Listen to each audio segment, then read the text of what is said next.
بہلول کا نام آپ نے سنا ہوگا، یہ مشہور مجاذیب میں سے یہ مجذوب گزرا ہے، دریائے دجلہ کے کنارے اکثر گھومتا رہتا تھا اور اس کی ادائیں نرالی تھی۔ مجذوبوں کے رنگ اپنے ہوتے ہیں، سادیہ نزدیک رائے عاشقاں، خلق مجنو نندو مجنو آکلست۔ تو لوگ انہیں بے وقوف کہتی ہے، لیکن اہل عقل اور اہل تصوف انہیں دانا کہتے ہیں۔ اس لیے بہلول دیوانہ کہا جاتا تھا، لیکن بہلول دانا کہتے ہیں اہل خرد، کہ اصل حقیقی عقل تو ان کے پاس ہیں جو در محبوب تک پہنچ گئے۔ راس الحکمہ تے مخافت اللہ، حکمت اور دانائی کا سر چشمہ اللہ کا خوف ہے۔ تو جس کو اللہ کا خوف جتنا زیادہ ہوگا وہ اتنا زیادہ دانا ہوگا۔ تو یہ لوگ اسی راستے کے مسافر ہوتے ہیں، اور کسی تجلی کے وفور سے شیشہ عقل ٹوٹ جاتا ہے تو پھر ان کی کچھ حرکتیں غیر مرتب ہو جاتی ہیں، تو لوگ سمجھتے ہیں یہ دیوانے ہو گئے ہیں۔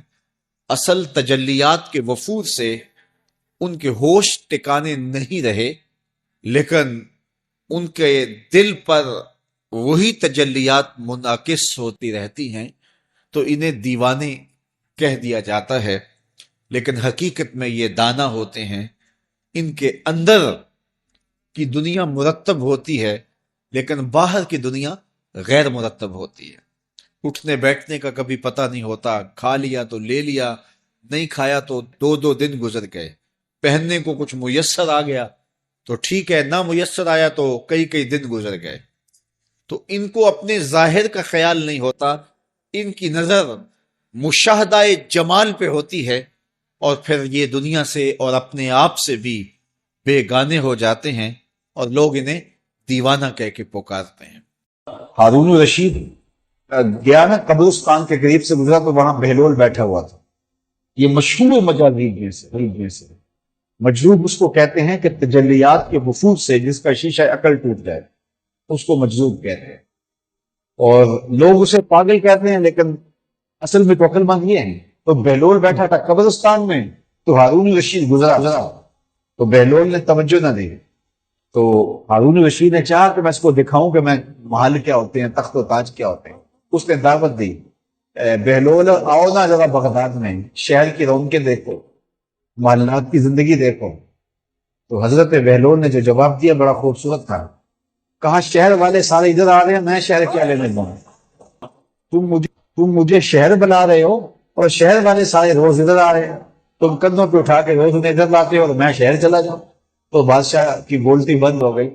یہ بہلول بھی اسی قبیلے کا فرد تھا، دجلہ کے کنارے مٹی کے گھروندے پاؤں پہ بناتا اور انہیں مسمار کر دیتا ہے۔ وہ کبھی آپ نے دیکھا ہوگا کہ بچے ریت میں اپنا پاؤں رکھ کر کے اوپر سے ریت تھپک لیتے ہیں اور پھر پاؤں ہولے سے نکال لیتے ہیں، بچ جائے تو بڑے خوش ہوتے ہیں، اور جب کھیل ختم ہو جاتے تو اسے گرا دیتے ہیں اپنے ہاتھوں سے۔ بہلول بھی اسی شغل میں لگا ہوا ہے۔ بہلول یہ کام کر رہا ہے، گروندے بناتا ہے گراتا ہے، گروندے بناتا ہے گراتا ہے۔ بادشاہ گزرا، پوچھا بہلول کیا کر رہے ہو؟ ہنس کے کہا جنت کے مکان بنا رہا ہوں۔ کہا بیچتے ہو؟ ہاں بیچتا ہوں۔ کتنے کا؟ 10 روپے کا، سیل لگائی ہوئی ہے۔ بادشاہ مسکرا کے گزر گیا، دیوانہ ہے، مجنو ہے، اپنی موج میں لگا ہے۔ پیچھے سے ملکہ زبیدہ بھی آ رہی تھی، اس نے بھی دیکھا، کہا بہلول کیا کر رہے ہو؟ کہا جنت کے مکان بنا رہا ہوں۔ کہا بیچتے ہو؟ ہاں 10 روپے کا بیچتا ہوں۔ 10 روپے بادشاہوں کے لیے کیا ہوتے ہیں؟ 10 درہم نکالے، اس کو دیے، اس نے دریائے دجلہ میں پھینک۔ فقیر اتنی دیر تک فقیر نہیں بنتا۔ داتا صاحب فرماتے جب تک مٹی کا ڈھیلا اور سونے کی ڈلی اس کی نظر میں برابر نہیں ہو جاتا۔ اور ایک مکان کے گرد، ایک وہ گھروندے کے گرد دائرہ لگایا، کہا یہ تیرا ہوا۔ ملکہ گزر گئی، بادشاہ بھی چلا گیا۔ شام کو اپنے محل میں پہنچے، بادشاہ سویا، منظر جاگا کہ حشر کا دن ہے، پھر جنت کا منظر ہے، جنت میں بڑے بڑے خوبصورت مکان ہیں۔ ایک مکان تو بڑا ہی اچھا لگا، تو جی چاہا کہ اس مکان کو دیکھوں۔ تو جب قریب گیا تو دروازے پہ لکھا تھا ملکہ زبیدہ۔ شوق سے آگے بڑھا تو دربان نے روک دیا، کہا یہ ملکہ کا ہے۔ کہا وہ میری ہی ملکہ ہے۔ کہا دنیا کے ضابطے اور ہیں، آخرت کے ضابطے اور ہیں۔ بادشاہ کی آنکھ کھل گئی، بے چین ہو گیا، ملکہ کو بیدار کیا، کہا تو کون سا نیک عمل کیا ہے؟ میں نے جنت میں تیرا یوں مال دیکھا۔ ملکہ کہنے لگی وہی معمول کی نمازیں، وہی سب کچھ، کوئی نیا کام تو میں نے کیا نہیں۔ ہاں یاد آیا، کل گزر رہی تھی، دجلہ کا کنارہ تھا، وہ جسے لوگ مجذوب کہتے ہیں، وہ جو دیوانہ کہلاتا ہے، وہ بہلول وہ جنت کے محل کہتا تھا وہ بنا رہا تھا. میں نے کہا چلو کوئی بات نہیں، فقیر ہے، 10 روپے کیا ہوتے ہیں. تو میں نے 10 روپے کا ایک محل خریدا تھا. بادشاہ سر پکڑ کے بیٹھ گیا، وہ تو مجھے بھی کہتا تھا. میں دیوانے کی بات سمجھ کے گزر گیا. اگلے دن بادشاہ قصدن گزرا. جب قصدن گزرا نا تو دل دھڑک رہا تھا کہ کہیں مجذوب پھر آج مل جائے اور اسی موج میں ہو تو کام بن جائے. دیکھا تو بہلول وہاں بیٹھا ہوا. آگے بڑھ کے دیکھا تو کام بھی وہی. بادشاہ پھر رک گیا، پوچھا بہلول کیا کر رہے ہو؟ اب دل دھڑک رہا تھا کہ مجذوب ہے، کوئی اور بات کہہ دے تو چلو اچھا ہو کہ وہی جواب دے دے. اس نے وہی جواب دیا، جنت کے محل بنا رہا ہوں. بادشاہ کا کچھ دل ٹھہرا، پھر کہا اچھا بیچتے بھی ہو؟ ہاں ہاں بیچنے کے لیے بنا رہا ہوں. بادشاہ ادھر جیب میں ہاتھ ڈال رہا ہے اور ادھر پوچھ رہا ہے کتنے کا؟ کہا آدھی حکومت لگے گی. کہا کل تو 10 روپے کے بتا رہے تھے. کہا کل تم نے دیکھا نہیں تھا، آج سودا دیکھ کے لے رہے ہیں. اللہ تعالیٰ ارشاد فرماتا ہے انما تنذر من اتبع الذکر وخشی الرحمن بالغیب، جو ان بٹھے سودے کرتے ہیں، جو بغیر دیکھ کے کرتے ہیں. کہ مزار پہ حاضر ہوا تو حضرت جنید بغدادی اور حضرت شیخ شبلی کے مزار پہ، حضرت ذوالنون مصری کے مزار پہ اور دیگر مزار، یہ سارے دجلہ کے کنارے واقع ہیں. تو وہاں بچے کھیل رہے تھے. تو ہم نے ان بچوں سے پوچھا کہ یہاں کوئی اور مزار بھی ہے؟ تو انہوں نے اشارہ کر کے بتایا کہ آپ اس سمت جائیں تو آگے بہلول دانا کا مزار ہے. تو شوق تھا تو ہم وہاں گئے تو بہلول دانا کا مزار تھا، باہر لگا ہوا تھا بورڈ. تو شکستہ سا مزار تھا، ہم اندر داخل ہو گئے. تو میں نے بہلول دانا کی قبر دیکھی کہ اس کی قبر کے اوپر جو غلاف پڑا ہوا تھا وہ بھی آدھا تھا اور پھٹا ہوا تھا. میں نے کہا فقیروں کی جو علامتیں ہوتی ہیں وہ مرنے کے بعد بھی پائی جاتی ہیں. آج بھی مجذوبیت کا رنگ اس کی قبر پہ نمایاں ہے. اور میں نے دوستوں کو کہا جو میرے ساتھ تھے، میں نے کہا دیکھو کو جو ہوتے ہیں نا مجذوب، بعض کا کپڑے بھی واجبی ہوتے ہیں ان کے اوپر. تو یہ دیکھیے کہ اس کا غلاف بھی جو ہے وہ آدھا ہے اور وہ بھی جگہ جگہ سے پھٹا ہوا ہے. تو اس کی قبر بھی اس کے جذب کی کہانی سنا رہی ہے. تو یہ دریائے دجلہ کے کنارے گھومتا تھا اور لوگ اس سے ملتے تو جو اس کی زبان سے نکلتا وہ پورا ہو جاتا. تو ایک دن دریائے دجلہ کے کنارے یہ گھوم رہا تھا کہ ہارون رشید اپنے مکان کی، اپنے محل کی چھت پہ ٹہلتے ٹہلتے بہلول کو دیکھتا ہے. تو خادموں کو کہا کہ ذرا اسے میرے پاس حاضر کرو. شاہی حکم نامہ تھا. جو چھت کے اوپر خادم تھے انہوں نے اوپر سے ڈولی پھینکی اور نیچے والوں کو اشارہ دیا. انہوں نے بہلول کو پکڑا اور ڈولی میں رکھ دیا. اوپر والوں نے رسیاں کھینچ لی. 2 لمحوں کے بعد بہلول بادشاہ کے سامنے تھا. تو بادشاہ نے بہلول سے کہا کہ بہلول ایک بات تو بتاؤ. کہا پوچھئے. کہا آپ خدا تک کیسے پہنچے ہو؟ تو بہلول نے مسکرا کے کہا جیسے آپ تک پہنچا. علامہ اقبال نے جو مرد کلندر کی نشانیاں بتائی ہیں ان میں سے ایک نشانی یہ ہے، بات میں سادہ و آزادہ، معانی میں دقیق، کہ اس کی بات بہت لمبی اور لچھے دار اور گچھے دار نہیں ہوتی، سیدھی سیدھی بات ہوتی ہے لیکن سیدھی روح میں اترتی ہے. مختصر اور جامع کلام کا حامل ہوتا ہے اللہ کا بندہ. تو کہا کہ بادشاہ جیسے آپ تک پہنچا. تو بادشاہ کا تو خیال تھا کہ کوئی بڑی باریک بینی سے کوئی فلسفہ بتائے گا، لیکن یہ 2 لفظوں میں اس نے کہہ دیا جیسے آپ تک پہنچا. بادشاہ نے کہا میں نہیں سمجھا. کہا بات تو سادہ سی ہے، تیری عقل میں نہ آئے تو میں کیا کر سکتا. کہا حضرت آپ سمجھا دیجیے. تو بہلول نے کہا کہ حضرت میں خود آنا چاہتا تو دیوان خانے میں جاتا، درخواست لکھ کے لے جاتا، پھر جمع ہوتی، پھر کئی واسطوں سے ہوتے ہوئے آپ تک پہنچتی.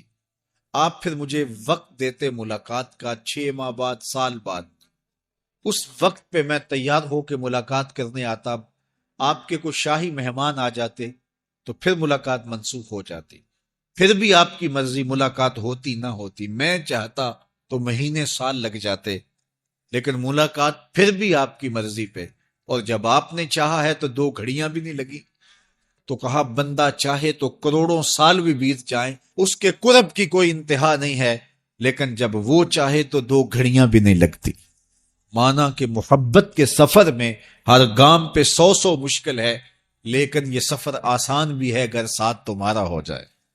تو کہا کہ قل ان کنتم تحبون اللہ فاتبعونی یحببکم اللہ، کہ اگر تم اللہ سے محبت کرتے ہو تو آسان طریقہ تمہیں بتا دیتے ہیں، میرے محبوب کی چوکھٹ پہ آ جاؤ، اللہ اکبر، جس کو تم ڈھونڈنے نکلے تھے وہ تمہیں وہاں مل جائے گا، اور تم اس سے محبت کا دعویٰ رکھتے تھے وہ تم سے محبت کا دعویٰ کرے گا، اور پھر جب تم اس کے محبوب ہو جاؤ گے تو پھر جو تم کہو گے وہ کیوں نہیں ہوگا، کیونکہ محبوبوں کی تو بات مانی جاتی ہے۔ کوئی جزیرہ تھا، وہاں کا سیاسی نظم یہ تھا کہ سال کی آخری تاریخ کو جو ان کا موجودہ بادشاہ ہوتا اس کو جنگل میں چھوڑتے اور نیا بادشاہ لینے کے لیے وہ ساحل پہ آ جاتے۔ جو پہلا شخص ساحل پہ اترتا اس کو اپنا حکمران مان لیتے، جو بھی حکمران بن جاتا وہ خوش ہو جاتا، حالانکہ اس کو بتا دیتے کہ ایک سال کے لیے تجھے منتخب کیا ہے، سال کی آخری تاریخ کو تخت سے اٹھائیں گے، باندھیں گے، جکڑیں گے، اور اسی جزیرے کے دوسرے کنارے ایک جنگل ہے جہاں خاردار جھاڑیاں اور موذی جانور ہیں، وہاں تجھے پھینک دیں۔ وہ بھول جاتا، کہتا دیکھی جائے گی، اور سال کی آخری تاریخ جب وہ رسیاں اور زنجیریں لے کے آتے تو وہ پریشان ہو جاتا کہ آنکھ جھپکنے میں سال گزر گیا، پتہ ہی نہیں چلا، پھر روتا ہوا چیختا ہوا اس جنگل میں جاتا اور لوگ اس کو چھوڑ کے آ جاتے اور درندوں کا رزق بن جاتا، اور جو بھی آتا اس نے کبھی انکار نہیں کیا تھا۔ پہلی بار ایسا ہوا کہ جس شخص کو انہوں نے ہار ڈالے، گارڈ آف آنر دیا، تعظیم تکریم دی، سیلوٹ کیا، اس نے کہا یہ سب کیا ہے؟ کہا کہ آج کے بعد تو ہمارا حکمران ہے۔ کہا میں تو امور سلطنت نہیں جانتا، میں تو تاجر آدمی ہوں، چیزیں بیچنے آیا ہوں۔ کہا کہ ہمارا اصول یہی ہے کہ سال کی پہلی تاریخ کو پہلا شخص جو جزیرے پہ قدم رکھتا ہے وہ ہمارا حکمران ہوتا ہے۔ اس نے کہا میں تو امور سلطنت کو نہیں جانتا، تو یہ کس طرح ذمہ داری قبول کر سکتا ہوں؟ انہوں نے کہا کہ تمہیں کرنا ہوگی، اس کے علاوہ کوئی راستہ نہیں ہے، ہمارا یہ قانون ہے، ضابطہ ہے، اور یہ بھی بتا دیں کہ سال کی آخری تاریخ کو تجھے اسی جنگل کے دوسرے کنارے چھوڑ آئیں گے جہاں موذی جانوروں کا رین بسیرا ہے۔ تو اس نے کہا اگر انجام اتنا دردناک اور خطرناک ہے پھر تو میں بالکل جانے کے لیے تیار نہیں۔ تو انہوں نے کہا تو چاہے نہ چاہے باندھ کے بھی تخت پہ بٹھانا پڑا تمہیں بٹھائیں گے۔ اس نے کہا اچھا مجھے یہ بتاؤ کہ سال بعد میری بات مانو گے یا نہیں؟ انہوں نے کہا کہ ہاں، قانون میں تو ترمیم نہیں کر پائے گا، لیکن یہ ہوگا کہ تیرے انتظامی حکم ہم ماننے پہ مجبور ہیں۔ اس نے کہا ٹھیک ہے، میں تمہارا حکمران بننے کے لیے تیار ہوں۔ رومی بولتے ہیں کہ جب بھی کوئی شخص تخت نشین ہوتا تو وہ بھول جاتا کہ میرے 7 سال کی آخری تاریخ میں کیا ہونے والا ہے، وہ عیش و عشرت کرتا اور یوں وقت گزارتا، سال کی آخری تاریخ آنکھ جھپکنے میں آ جاتی۔ لیکن یہ پہلا شخص تھا تخت نشین ہوتے، اس نے پہلا حکم نامہ جاری یہ کیا کہ کمانڈوز بلائے جائیں۔ بلائے گئے، کہا اس جنگل میں چلے جاؤ جہاں تم بادشاہوں کو پھینک کے آتے ہو، اور وہاں کے موذی جانور کاٹ ڈالو۔ پھر بلدیہ کے ملازمین بلائے، کہا جاؤ جا کے وہاں کی جھاڑیاں کاٹو۔ پھر معمار بلائے، کہا جا کے وہاں محل تیار کرو۔ کچھ لوگوں کو بلایا، کہا جا کے وہاں پھول لگاؤ، پھلدار درخت لگاؤ، سایہ دار شجر لگاؤ۔ پوری حکومتی مشینری اس جنگل کو کٹوانے، وہاں کے موذی جانور قتل کروانے، اور وہاں خوبصورت محل بنوانے، کنویں کھدوانے اور پھلدار درخت لگوانے میں صرف کر دی۔ اب سال کی آخری تاریخ کو جب وہ زنجیریں لے کر آئے تو اس نے کہا کہ مجھے کیوں جکڑتے ہو، میں خود جانے کے لیے تیار ہوں۔ اس لیے کہ یہ اس تخت پہ آرام سے نہ بیٹھا، یہاں بیٹھ کے تیاری وہاں کی کرتا رہا جہاں اس نے جانا تھا۔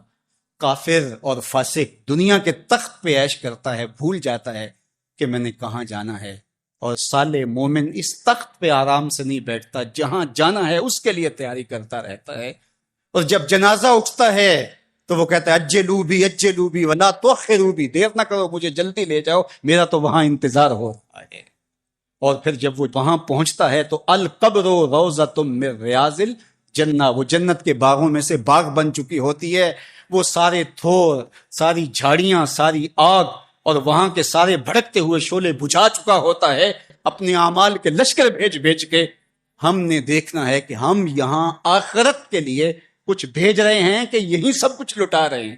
دنیا کے مختلف ممالک میں جانا ہوتا ہے۔ تو ایک دفعہ میں اٹلی گیا تو وہاں ایک شہر میں مجھے کچھ دوست لے گئے، تو وہ چھوٹا سا گھر تھا، تو 20 سے 30 لوگ وہاں رہ رہے تھے۔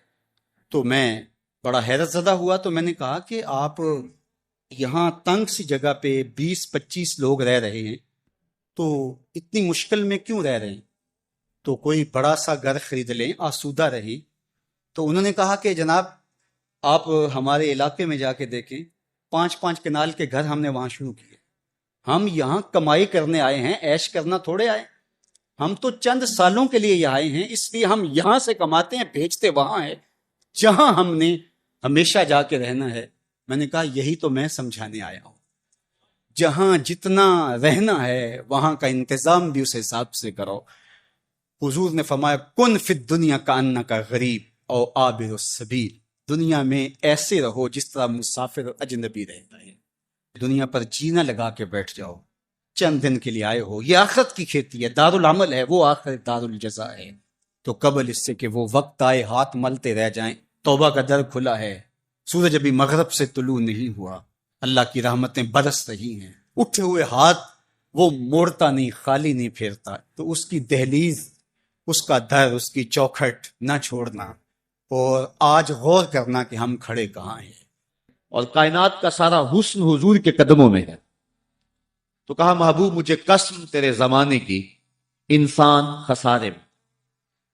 اب انسان تو خسارہ ماننے کو تیار نہیں ہے، وہ کہتا میں تو خسارے میں نہیں ہوں، میں تو ہواؤں کے دوش پہ اڑتا ہوں، میں تو کائنات کو نخچیر بنایا ہوا ہوں، زمانہ میرا باج گزار ہے، ستاروں پہ کمندے میں ڈال چکا ہوں، میں اپنی زندگی کو آسائشوں سے بھر دیا ہوا ہے، کہاں وہ گھاس پھوس کے جھونپڑے اور کہاں عالی نصب کوٹھیاں، کہاں کھانے کے لیے نان شبینہ بھی میسر نہیں تھا، اور کہاں اتنے کھانے کہ انتخاب مشکل ہو جاتا ہے، کہاں پیوند لگے ہوئے کپڑے، اور کہاں اتنے لباس ہیں کہ بدلنے کی باری نہیں آتی ہے۔ تو میں تو خسارے میں نہیں ہوں، میں تو ہواؤں کے دوش پہ اڑتا ہوں، میں تو سمندر کی تہوں میں اتر جاتا ہوں، میں تو پوری دنیا کو گلوبل ولیج بنا لیا ہوا ہے، میں تو کائنات کا سارا حسن کشید کر لیا ہے، میں تو خسارے میں نہیں ہوں۔ اللہ کہتا ہے محبوب مجھے قسم تیرے زمانے کی، یہ خسارے میں ہے، یہ خسارہ ماننے کو تیار نہیں، اور اللہ کہتا ہے محبوب مجھے تیرے زمانے کی قسم یہ خسارے میں۔ تو امام راضی فرماتے ہیں، آپ فرماتے ہیں جو خسارہ ہے یہ انسانیت کا، اگر یہ ہواؤں کے دوش پہ اڑتا ہے تو یہ انسان کا کمال نہیں ہے، یہ تو چڑیا بھی اڑتی ہے، یہ تو مکھی بھی اڑتی ہے، اگر یہ پانی میں تیرتا ہے تو یہ تو مچھلی بھی تیرتی ہے، اگر اس نے آسائشیں اور سہولتیں اپنے لیے تلاش کرنی ہیں تو وہ تو دوسری مخلوقات کو بھی حاصل ہے۔ تو انسان کا خسارہ ہے، انسان کا یہ جو عروج جس کی یہ کہانی سنا رہے، یہ حیوانیت کا عروج ہے، اس کی انسانیت کہاں گئی؟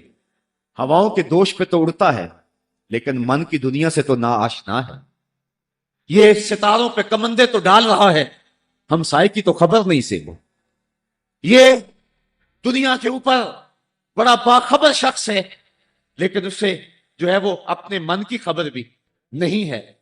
ہمارا نرم رو قاصد پیام زندگی لایا، خبر دیتی تھی جن کو بجلیاں وہ بے خبر نکلے، یہ تو من سے نا آشنا ہے، کہاں گئی اس کی انسانیت؟ یہ ہواؤں میں اڑتا ہے، اگر چاند کی چھاتی پہ قدم رکھ چکا ہے وہاں سے خاک لا کے دکھاتا پھرتا ہے کہ یہ میں نے جو چاند سے خاک جو ہے وہ اکٹھی کی تھی اور یہ دیکھو میں تمہارے سامنے رکھ رہا ہوں۔ تو زمین پہ پہلے تھوڑا بوجھ تھا کہ اور خاک لے آیا، انسانیت کو اس کا کیا فائدہ ہوا؟ یہ انسانیت کا عروج نہیں ہے، انسان تو خسارے میں ہے، انسانیت تو ڈوب رہی ہے۔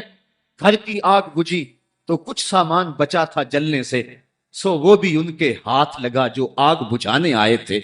اس کی انسانیت کہاں گئی؟ یہ بھائی ہو کے بھائی کا گلا نہیں کاٹ رہا، کہاں گئی اس کی انسانیت؟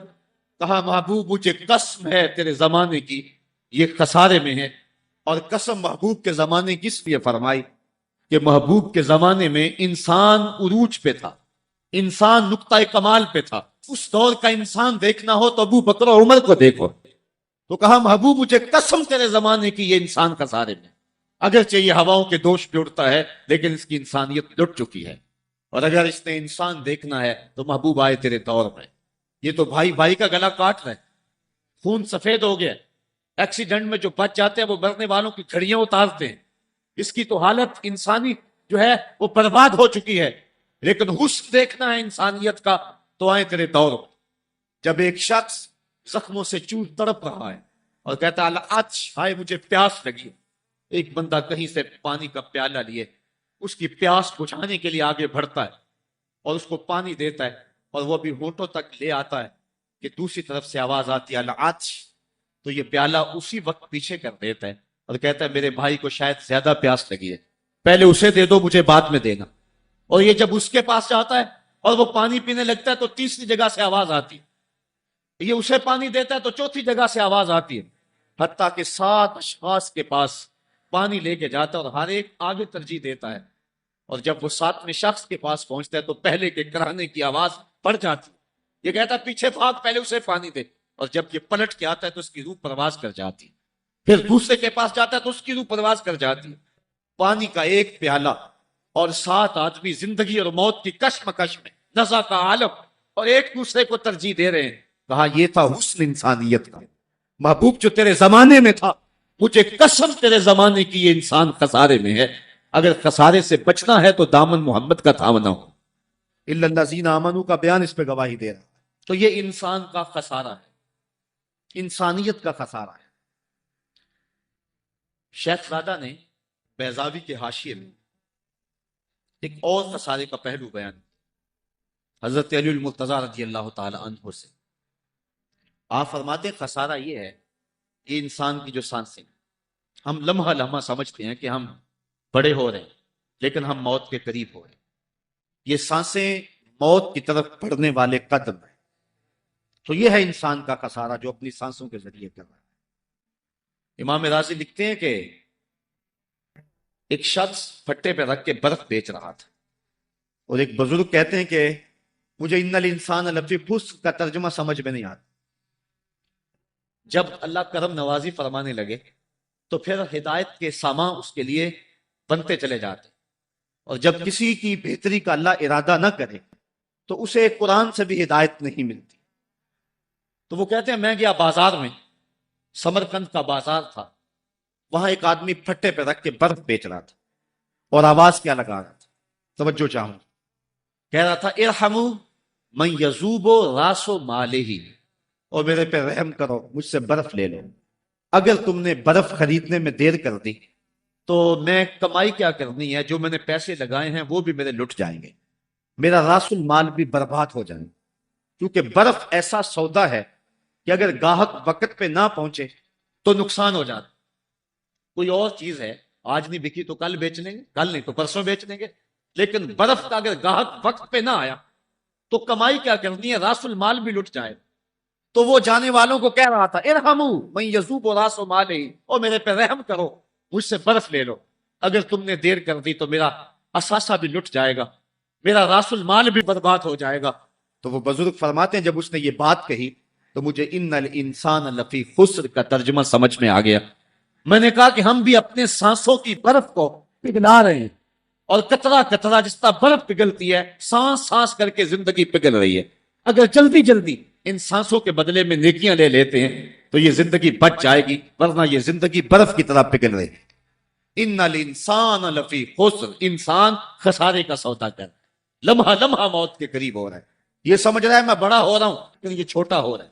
جب گنتی الٹی شروع ہو جائے تو کام جلدی زیرو پر آ جاتا ہے. کسی کی 60 سے, کسی کی 70 سے, کسی کی 100 سے گنتی الٹی شروع, اور لمحہ لمحہ ہم موت کی طرف بڑھ رہے ہیں. یہ انسانیت کا خسارہ ہے. ایک مفسر ہوا تبا تبائی ہے, تو ویسے ڈاماڈول, لیکن بات بڑی پتے کی لکھ گیا. وہ کہتا ہے خسارے کا ایک اور پہلو, اور اس پہ میں آپ کی تھوڑی سی توجہ بھی چاہوں گا. وہ کہتا ہے خسارہ یہ ہے کہ اللہ نے ایک شے کو ایک حسن دیا ہے تو دوسرے حسن سے اسے محروم رکھا ہے, تو وہ شے کہتی ہے کہ میں خسارے. اس کی مثال وہ کہتا ہے یہ پھول ہیں, ان میں خوشبو ہے لیکن روشنی نہیں ہے, اندھیرے میں آپ ان سے چراغاں نہیں کر سکتے. تو پھول کہیں گے ہم خسارے میں, ہمارے میں خوشبو تو ہے لیکن روشنی نہیں.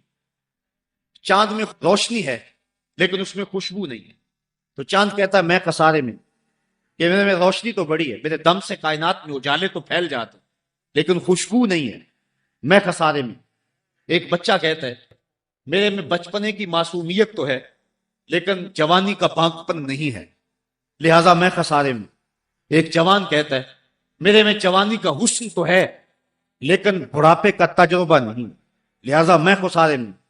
اور ایک بوڑھا کہتا ہے کہ میرے میں بڑھاپے کا تجربہ تو ہے، لیکن اب بچپنے کی وہ معصومیت کا، وہ کاغذ کی کشتی، وہ بارش کا پانی۔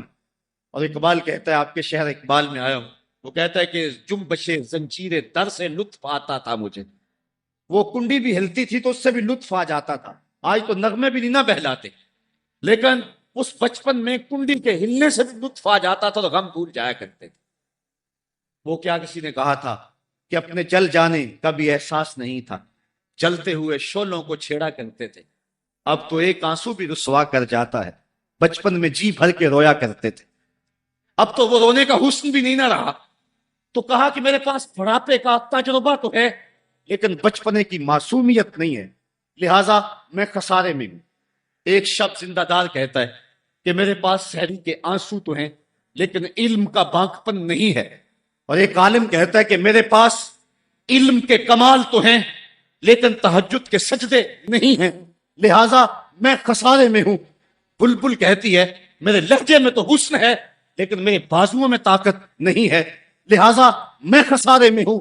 شیر کہتا میرے بازوؤں میں تو طاقت ہے، لیکن میرے پر نہیں ہے کہ میں اڑ سکوں، لہذا میں خسارے میں ہوں۔